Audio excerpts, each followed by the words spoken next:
چې خدای پاک یو نوی مور راکړل، نه دې یو نوی ژوند راکړي خدای پاک، نه دې ډېر خوشحاله سول، قربان دوستان ګرد خوشحاله سول. زما نوم عبدالعلیم حکمل دی، د سپین بولدک ولسوالۍ څخه. زموږ راجانۍ د زړه نه جوړېدلې، عمر یې تقریبا 50 کاله دی. نو پرون په سپین بولدک عمومي کوم روغتون چې و هلته موږ بیولو نه د هغې د خوا څخه موږ ته جواب راکول سوی چې دا ډېر په سخت حالات کې ده.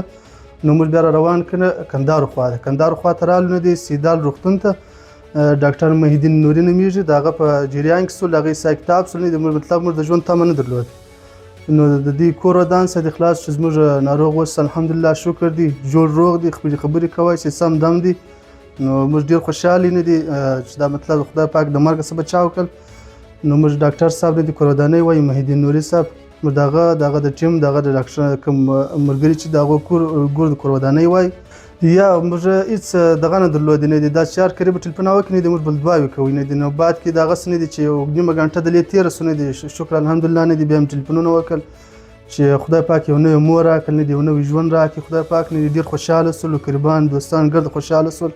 نو موږ د دې کور ودانۍ وایي ډاکټر محیدین صاحب نه ډېر کور ودانۍ موږ وایي. نو و شکر الحمدلله د پاکستان څخه راوګرځېدل، نه د نورو ته هم دا خپل هېوادوالو ته دا وایي چې نور پاکستان نور هېوادونو ته مه ځئ.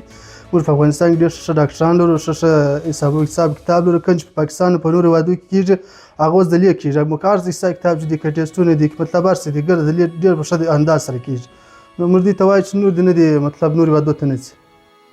ډېره مننه. السلام علیکم ورحمت الله وبرکاتو. زه ډاکټر محیدین نوري سیدال روغتون کې د عمومي داخله ناروغي متخصص په صفت وظیفه اجرا کوم.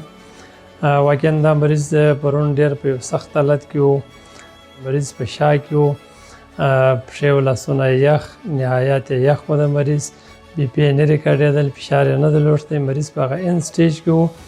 نو د زړه حرکات یې تقریبا 210 پر دقیقه وه. مریض وضعیت خراب و، په ایوازانو یې هم دا توان نه درلوښتی چې ژوندی پاتې شي.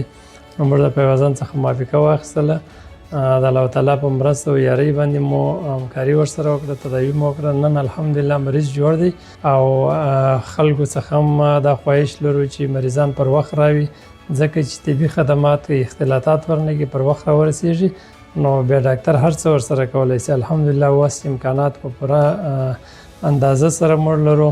موږ کولی شو چې اختلاطي مریضان، هغه مریضان چې مخکې په کندهار کې نه تشخیص کېدله او یا هم تداوي نه کېدله، د هغو تشخیص او تداوي اوس ډېر په پیشرفته شکل سره کېږي.